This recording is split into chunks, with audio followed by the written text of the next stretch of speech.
Okay, welcome. It's Friday, 3 December in the year of our Lord 2022. As we have many Friday evenings, it's red hot on the news front. So we're going to juggle a bunch of balls here. We've got the great Gordan Chang is live for us in Tokyo, about to kick off a CPAC Japan, CPAC Tokyo. I was honored to be there for the first one.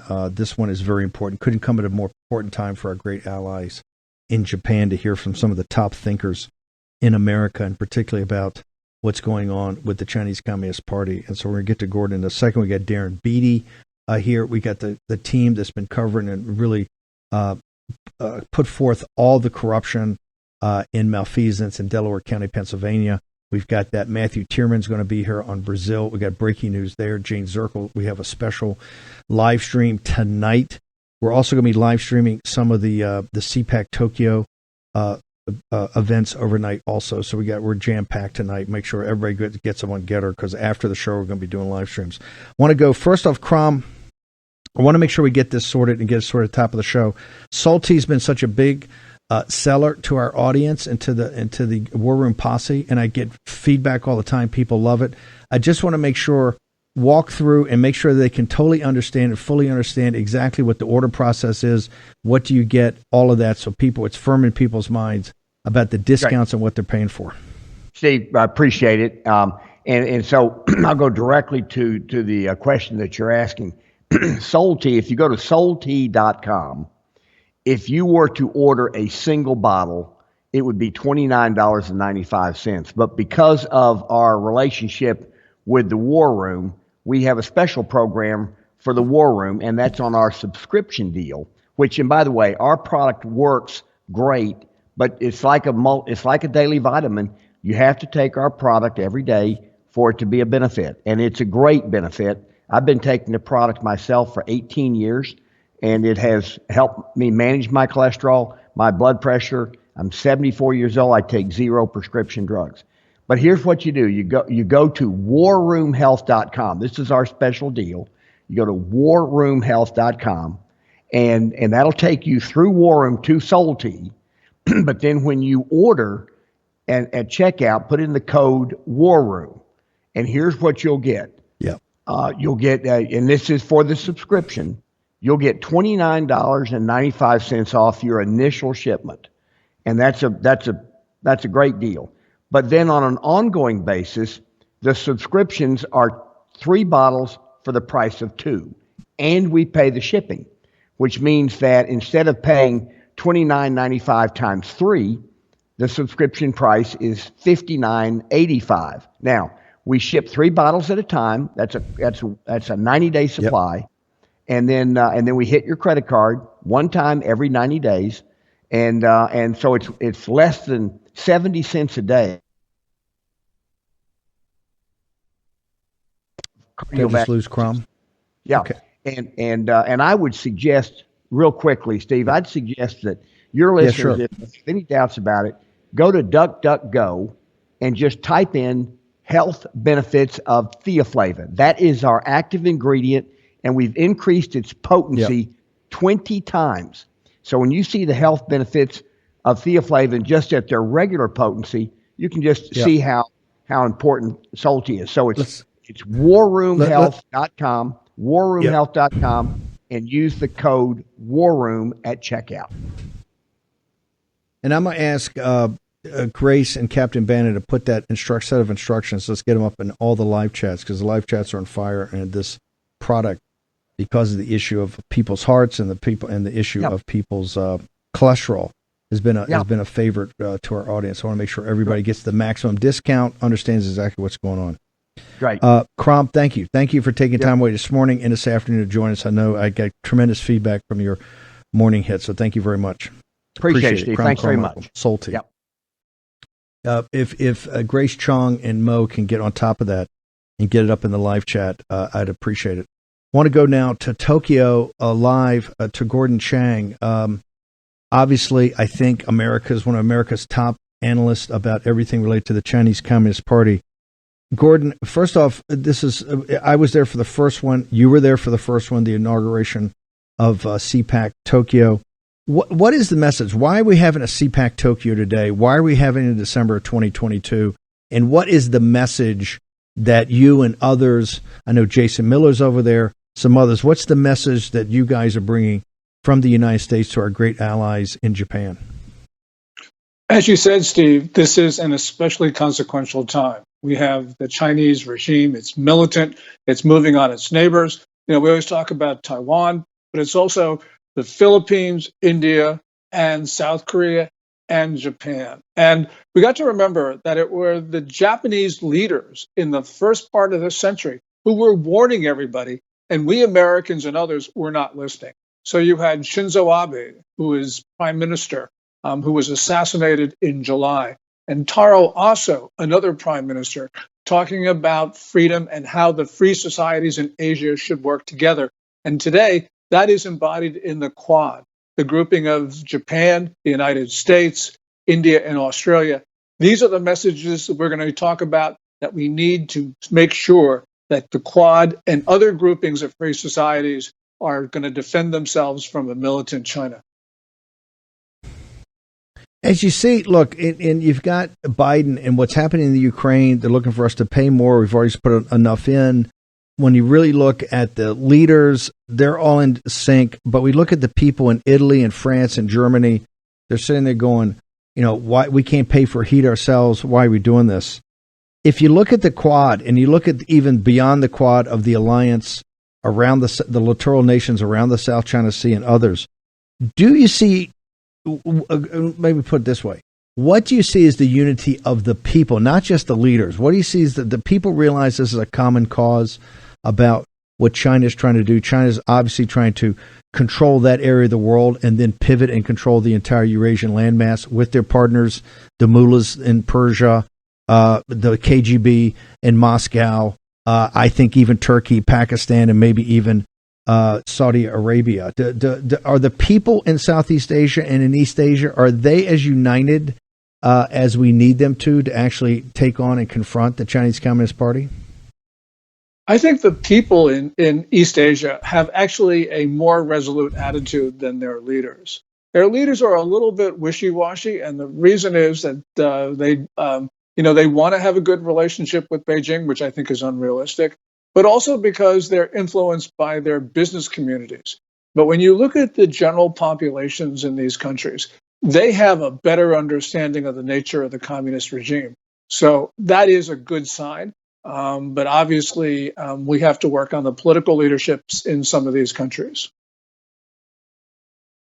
I know, people revere you for your analysis, and particularly in Japan. But as you go this time, what is your assessment of the Republicans as we take over the House? You've had this, one of the commitments, and the commitment to America was we're going to have a joint committee, a joint select committee on the Chinese Communist Party, on the CCP.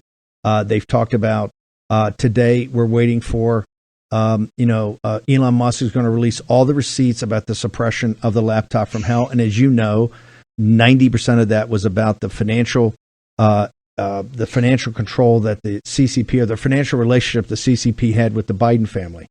We have other issues of Tony Fauci. Just had Rand Paul on TV on Jesse Waters last night saying, hey, Tony Fauci's, quite frankly, contributed to the death of 7 million people because of the funding of gain-of-function experiments in the Wuhan lab.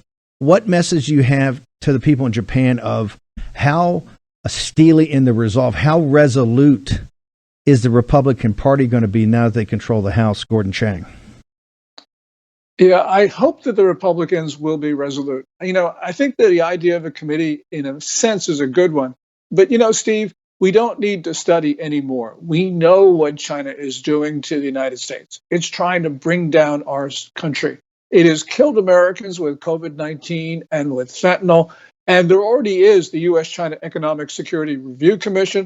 A couple of weeks ago, they issued a long report with, I think, very good recommendations on what to do. The Senate has heard, and the House has heard from the FBI and others about what China is doing in our society. We can read the New York Post. We know what's going on. I think it's time to act rather than to study. Gordan, let me go to what's happened over the last couple of days, because you've been all over this. You had this zero COVID, which I can't imagine is for COVID. It has to be for something else. But you finally had people really going to the streets, and they were chanting, take down the CCP and remove Xi. In the last 24 hours, it looks like they've actually removed some PCR testing stations, and they may be lifting some restrictions. Is your belief that those protests worked? Did Xi blink, or did the regime understand that they were sitting on what could lead up, particularly with the death of the former president, that could lead up to maybe something like Tiananmen Square, and they wanted to nip it in the bud, sir? For the moment, Xi Jinping has blinked. He's been pushed around by the Chinese people, and that's a great thing. But the regime has been fighting back, and we know that they've been rounding up protesters, and this is going to be a long-term struggle between the Chinese people and the regime, because the regime believes it's fighting for its life. Those protests since last Thursday's fire, November 24th in Urumqi, they were stunning, as you point out, because people weren't protesting just the COVID-19 control measures. They said, down with Xi Jinping, down with the Communist Party. And I think the party is on the run, at least for the moment. And one other thing, you started out by talking about how these disease control measures are not just about disease. And you are 100% right. In Guangzhou, which is the capital of crucially important Guangdong province, it's the southern province that surrounds Hong Kong and Macau. They're building in Guangzhou a quarantine facility for 250,000 people. Now, that can't be for disease. I think that's for something else. I'm not quite sure what they're doing, but this is not about making sure that the disease doesn't spread. And these quarantine facilities, they've been building these recently around the country, not just Guangzhou. So there's something going on here. I just want to make sure, because we were told at the 20th Party Congress that Xi is emperor for life and all this, and now you actually believe that the regime understands they're fighting for their life against the Chinese people, and whatever is happening, it's clearly not about COVID. There's something going on about they're getting ready for next level oppression, right? You think they know they're fighting for their life, that this game has shifted that much in the last 8 to 10 weeks, sir? Yeah, going back to the 20th National Congress, which was the middle of last month, as Xi Jinping was cementing his control over the party, it was evident even then that the party was losing control over Chinese society. And for instance, we saw that in that first set of protests in Zhengzhou, which is where Foxconn, the Taiwan contract manufacturer, has that factory with 200,000 workers, makes more than half the world's iPhones. And that extraordinary worker revolt, where workers were fleeing, climbing over fences, going through the fields, and the Chinese people around the factory were helping. They were helping at great risk to themselves. They were helping the workers leave. So that was that. But, when you get to that November 24th fire, it was stunning, because we know that people around China think the same way, which is the reason that without coordination, without leaders, without organization, they then went onto the streets, and not just in one or two locations, all around China. And that really meant that the Communist Party realizes that it has lost people's hearts, as a great Chinese historian once said. This is important because it means that the party realizes that although it looks invulnerable, that in a moment, in an instant, it can be swept away. As Mao Zedong, the founder of communism in China, said, a single spark can start a prairie fire. We just may have had that single spark. Gordan, how do people follow you, and how do they follow your writings? How do they follow you on social media? Yeah, I tweet everything, which is at Gordan G. Chang, GORDONGCHANG. I'm still on Twitter. And I archive my articles for... Yeah, I archive my articles for free at www.gordanchang.com. Gordan, you're a national treasure, America's top China analyst. Thank you so much for being here, and really thank you for representing your country in the CPAC Tokyo. It's going to be extraordinary. So thank you, sir. Thank you so much, Steve. And I have to say, your presence at the first CPAC Tokyo just lit up the room, and people are still talking about it. But thank you, sir. Appreciate that.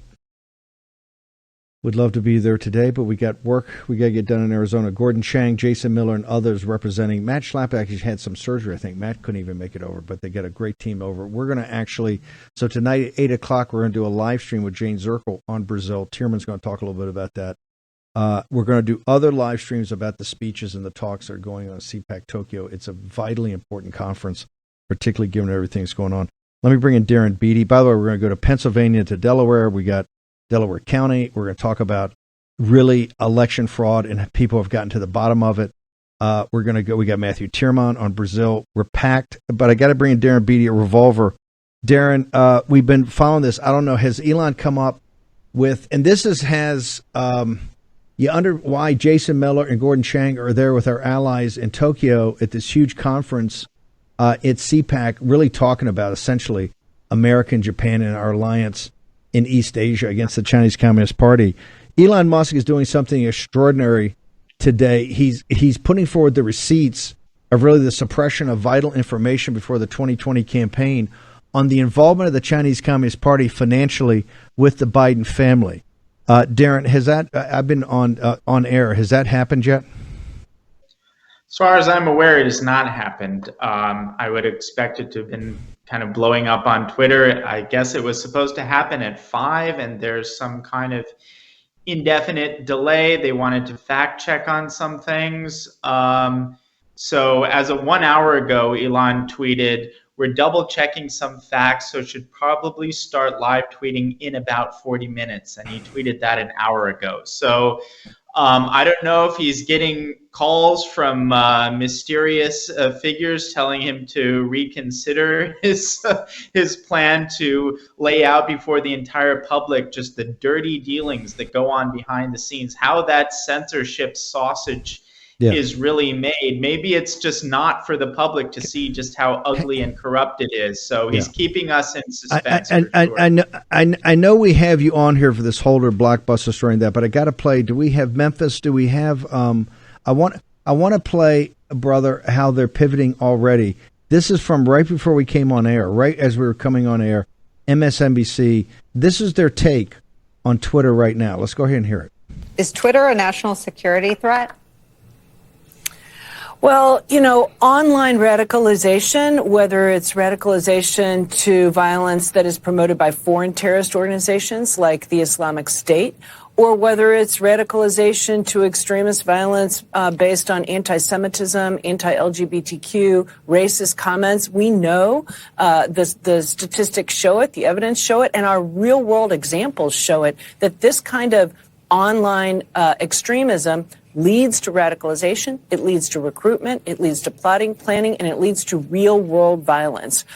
There are legion examples. Let me have it. Stochastic. It's Darren Beattie. This one from their public square that they can control the entire narrative. And you said, hey, this was the narrative engine. To now, it's a national security threat. Darren Beattie. Well, I mean, first of all, they're absolutely right. It is a national security threat. And that's what I've been saying, too, is that Twitter and control over the information flow on the global public square is absolutely critical to the major stakeholders in our corrupt and illegitimate regime.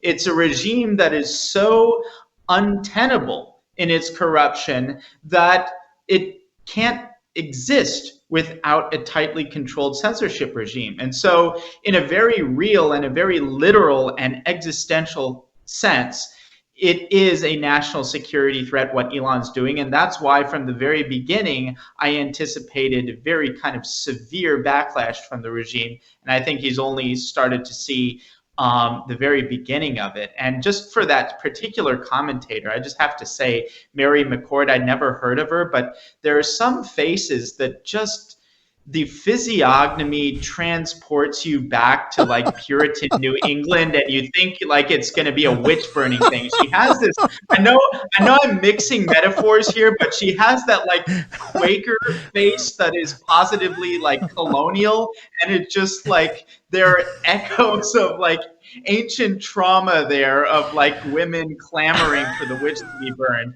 And I just got that sense in a very visceral level watching that clip. God.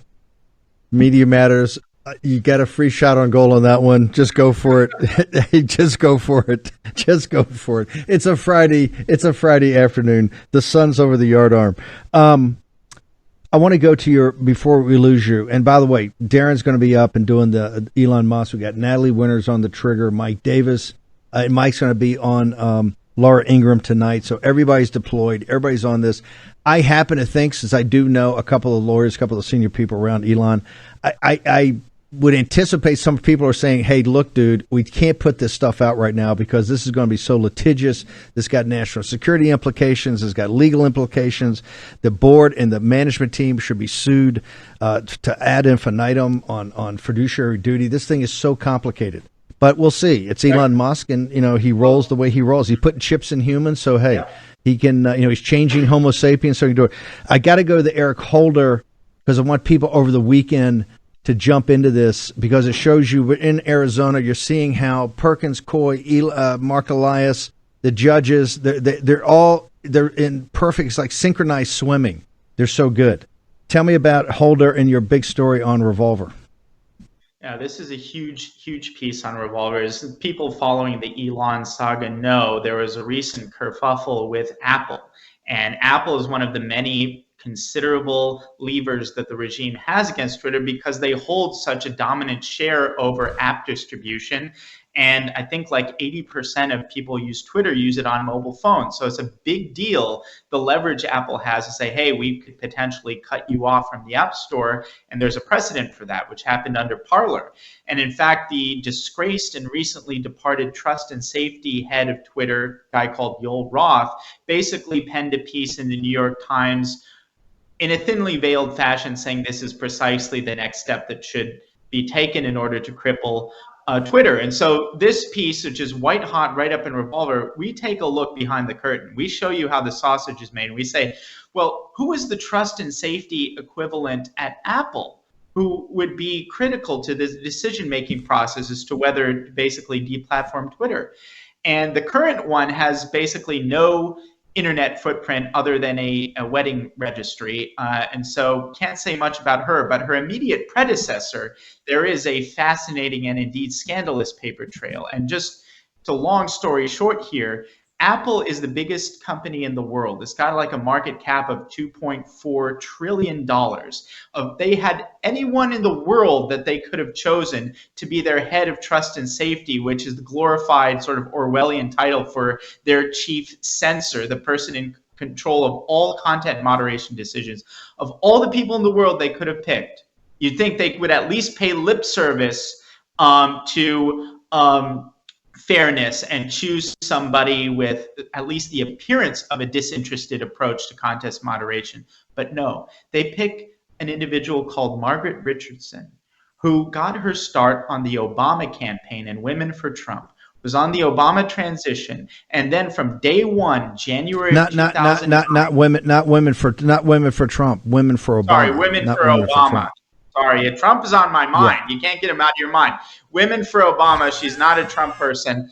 And she was Eric Holder's right-hand woman from the very start. She started with him in 2009 as a chief counselor, and she worked her way all the way up to the very end of the Obama administration as Eric Holder's chief of staff. She was with him through thick and thin, and people don't understand. Like, it's one thing to be an Obama person. It's another thing to be Eric Holder's person. Eric Holder is arguably the most aggressively hyper-partisan official associated with the whole Obama era. Big time. He's hold on. He's the enforcer.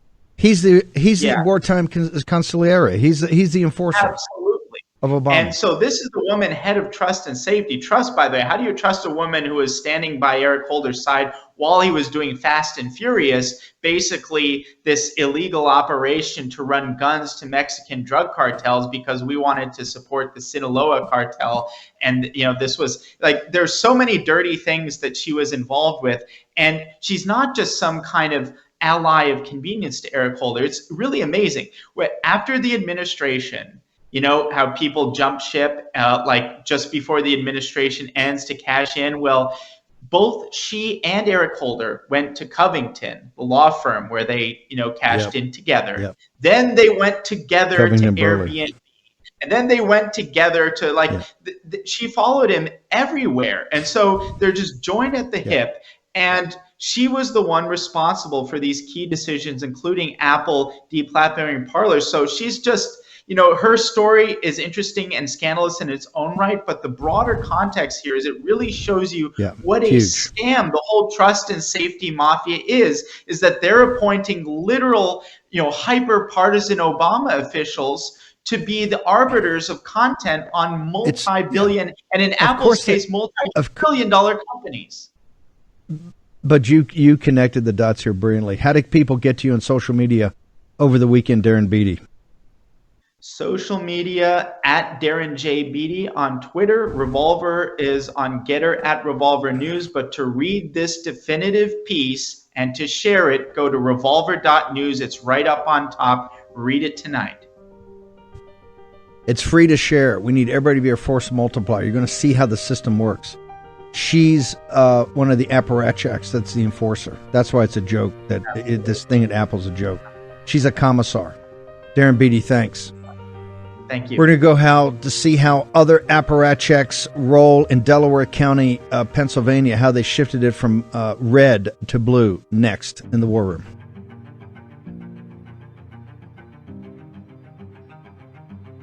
War Room Battleground with Stephen K. Bannon.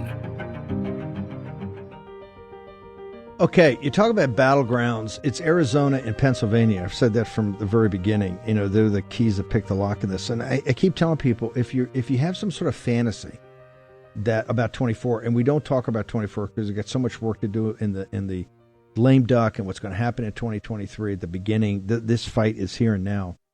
But just looking down range as we always do, you have no chance to win the presidency. I don't care if it is Ronald Reagan comes back. Forget Trump and forget DeSantis. If Arizona is not sorted. Now, the way he gets Arizona sorted is figure out exactly what went on. Pennsylvania, I hate to say this, may be too far gone. Maybe not. We've got two experts. They wrote this incredible book, Parallel Election, and they have not been welcomed with open arms on this topic. It's like people just want to kind of have it go away. But it can't go away till we get to the bottom of it, because there's something definitely that just does not hang together logically about what's happened in Delaware County, Pennsylvania. Now, Delaware County, Pennsylvania is one of the most important counties in the United States politically, and they got a couple in Pennsylvania, particularly up in Northeast. This is down around Philadelphia. You can't win Pennsylvania unless this thing gets sorted. Greg Stenstrom and Leah Hoops, and we've had him on a number of times. Guys, we're going to have about 10 minutes. I just want you to take us through. You guys take it, walk through what the book is about, but particularly what you found about the corruption and the stealing of the election in 2020 in Delaware County. Folks, go ahead and take it. All right. Bottom line is they substitute fake ballots for real ones. They take your votes and they throw them away, shred them, pervert them, and they substitute them for their fake ones.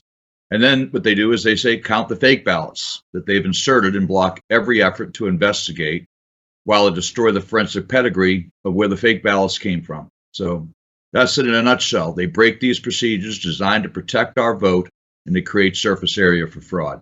That's it in a summary. Okay, Leah? so go to the details. That's such a huge charge, Leah, that they actually and they did it on a mass scale. This wasn't onesies, twosies, right? So how did they do that? If that's your thesis, walk us through how they did it. Well, you have to start all the way from the very beginning, in the simple fact that they started changing our election laws and started perverting the law to begin with. And that started in 2016, and they did it in the Senate. And then they gave us these all mail-in ballots, and they were setting up our state for complete corruption and the fraud, which is the mail-in ballot system. And that was done by the Republicans, and that's how we got X-77. And then you start installing district attorneys that are bought and paid for by George Soros that will never prosecute for any kind of election fraud. And then you start installing candidates and you flip counties. And that's how it started here in Delaware County. And then what they did was they put in their drop boxes. They centralized the counting centers. They didn't allow and still don't allow people to actually observe what they're doing, which is a perversion of the law. And that includes being able to see the actual mail-in ballots, the signatures, and be able to observe the canvassing process, which we're not allowed to do. So there's a multitude of ways that they do this. They don't do the logic and accuracy testing, which is what we saw repeatedly since 2020, which means when you go in, you're supposed to do things according to a directive, which is set forth by the EAC, by NIST, by every single possible way that you could think of, the certification of the machines. And then they don't actually perform the logic and accuracy testing. And what that ensures is that your ballot will run through properly, that all of the races are in the proper spots, and that the software and the hardware works according to the manufacturer. And they are not doing any of this. And we caught them in Delaware County. That's what you saw out in Maricopa and in New Jersey and in Michigan and in Texas, these scanning issues. And who goes to the polls the most? It's Republicans. So they completely delay, they disenfranchise. And then on top of that, you're ingesting all of these ballots that have no pedigree from drop boxes, and they harvest from voter rolls, and then they erase any trail they have evidence of. Let me go. By the way, it's not just Arizona. We're going to have Matthew Tyrmand on here about Brazil's on the brink. Essentially about the machines, right? We're going to get into the whole Brazil situation. But here, I just want to go back and make sure we use this time.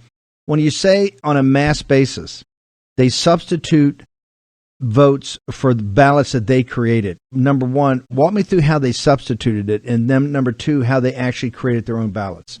Greg, why don't you do that? Just tell me how they substituted it and how they created their own. First of all, this is grand mal corruption that's centrally controlled, and it is a national conspiracy, and it's highly targeted. They target specific counties. 32 counties control, basically at a mass level, the 3,200 other counties in the country. At that level, what they do is they bring in hundreds of thousands, millions of fake ballots that they create from actual voter rolls, which they then scrub. And essentially, when they collect these ballots that you put in drop boxes and then you mail and so forth, they intercept them at different vectors and different points, including right up until they get to the voting centers, and they intercept them, take them aside, put the fake ballots in, and then what they did in the central counting centers, which you saw everywhere, Antrim, Philadelphia, Delaware County, DeKalb County, Fulton County, then they don't let you get near the ballots. And the reason they do that is because they can't let you see them. They run them through the machines, and once that ballot comes out of an envelope, it's a fired bullet. Get that in the box, destroy the envelopes, destroy the images, destroy the entire forensic pedigree of the entire election, and then they come back and they say, count the ballots. And that's how we end up with Maricopa County with hundreds of people there contemplating their belly buttons and looking at ballots up in the air and through infrared glasses, and they're already the fake ballots anyway. So that's the mail-in ballot portion of it. And there's another part of it, but I want to take one piece at a time because I know we have limited time. But that's it in the mail-in ballot. Let me just let me just stay right there for a second. Antrim in Michigan, the Wayne County in Michigan, Delaware County, the ones in Philadelphia, Fulton County, DeKalb. I got it. I can understand that. Correct me if I'm wrong. Don't we have a Republican election officials, lawyers, all that in each one of those that are supposed to be the guardians of this? That even if somebody wanted to do it, Greg, there's supposed to be a safeguard of a set of eyes and a team of eyes that are trained by the RNC and others to actually sit there and go, hey, I see these guys are doing this. Isn't that supposed to be the check and balance here, sir? Those next to the officials, those are the guys that we're in a fight with. The biggest people I had to fight with at the central counting centers, and we got reports of that all over the country. I'd like to pass out on to Leah because I know she's got a dozen antidotes on this. Those are our biggest foes. Go ahead, Leah. Go ahead, Leah. Or Steve, I talked about it on other shows. The RNC, first of all, the training that they did, they trained people to be pacifists. and simply that they were not going to do anything that remotely required them to fight or anything else. They just told them to go in, be good little boys and girls, and then just report back to the lawyers that they're paying thousands of dollars an hour to. So that's what the RNC did. And when you talk to these lawyers, which we've been talking to them for 2 years, because we keep running into them in these counting centers, they're a bunch of turnips that have no idea what we're talking about. I've talked to them about logic and accuracy testing. They had no idea what it was at all. They didn't know what they were looking at. They didn't know what to challenge. They didn't understand the Constitution. They didn't understand election law. Okay, so they're hiring people that have not a clue what they're even looking at. They wouldn't know fraud if it punched them square in the teeth. Okay, so even if they are there as an observer, you're better off putting a lamp inside of the counting center and save your money, because these lawyers are useless. I want to go to the book. I'm running out of time. We'll have you guys back. I want people to get this book. When you say parallel election, Greg, I want you to take this. Give me a 1-minute summary of what is a parallel election? Why did you name the book that? Well, fraud has been going on for as long as people have been voted. The first chapter in the book goes from the 1870s in Delaware County and brings you forward. And at that point, it was Republicans and cheating, and then Democrats are cheating. We've been doing that forever. 2,000 Mules showed how they stuffed mail-in ballots all over the country. What they've done is they've perfected the fraud, perfected it. And what they've done is by perverting the laws and then perverting the processes and removing people, the decentralized voting, into a centralized voting, they now control these specific areas. So while people think there's an election going on, just like the Ocean's 11, Ocean's 12, Ocean's 13 con jobs that we've seen in the movies, they're running a parallel election. The real votes are going over here. The fake votes are going through here in a highly targeted, top-level controlled conspiracy and fraud. And we have the receipts. I want Please read the book. We've got the proof. I want you guys to hold. We're going to just hold. I want to bring in Matthew Tyrmand. Matthew, we have a situation in Brazil, and it almost boggles the mind. You think you're listening to almost a science fiction movie, but you're seeing what's going on in Maricopa County, and it's a fiasco. You've seen what these guys are putting forward in Delaware County, right? And you can see the evidence, and believe it or not believe it, you're free. Then you see what's happening in Brazil, which they've gone to the next level. There, they did away with all paper, and they went purely to the machines. And tell us where we are today, because Brazil's on the brink. Am I incorrect in saying that the Brazil's on the brink right now? I think martial law is coming next week. I think that the violation by the Supreme Court and the Electoral Court, that subsidiary court that is both run by Alexander de Moraes, they're not complying with the constitutionally endowed military audit of the election via the machine. The source code in the machines, the physical machines, the source code, and the data, they have refused to give it in to the military for the proper investigation. And that's the leverage point the military is going to utilize to say, that's against the law. You are acting unconstitutionally. You, the arbiters of the Constitution, are acting unconstitutionally. Everybody knows that there's a total mess with the machines. That's why people were chanting. You and I talked about it a year ago. Protests and rallies in the streets of the cities saying, give us paper ballots, give us auditable ballots. Jair Bolsonaro, as a congressman, spearheaded legislation, what we would call lead sponsored, in their lower house, printers in the polling sites to print out a paper ballot that gets in a box alongside the digital. And Dilma Rousseff, she was president at the time, vetoed it, went back to the lower house, and they overrode the veto, which never happens given the size of supermajority required to override a veto. And then the Supreme Court threw out the legislation citing privacy grounds. First off, when would a socialist ever not spend money? Dilma said, the printers are too expensive. Yeah, right. Everybody knows that this fix has been in and coming.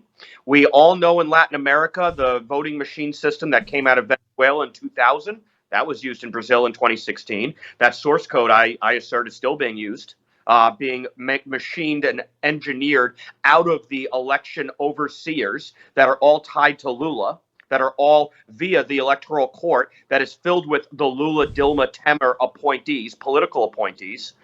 So yeah, Brazil they believe that they are done. They even pushed up the certification, as we talked about the other day. This got validated yesterday. They pushed up the December 19th certification date to December 12th. And that's why I think the military is going to act next week. They're not going to accept this. They are going to demand to see the.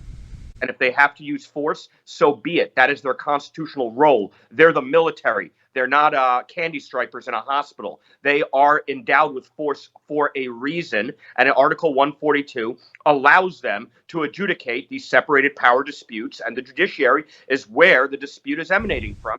The judiciary is not doing their job. They are not being the arbiter of constitutionality. They're trying to kill an election.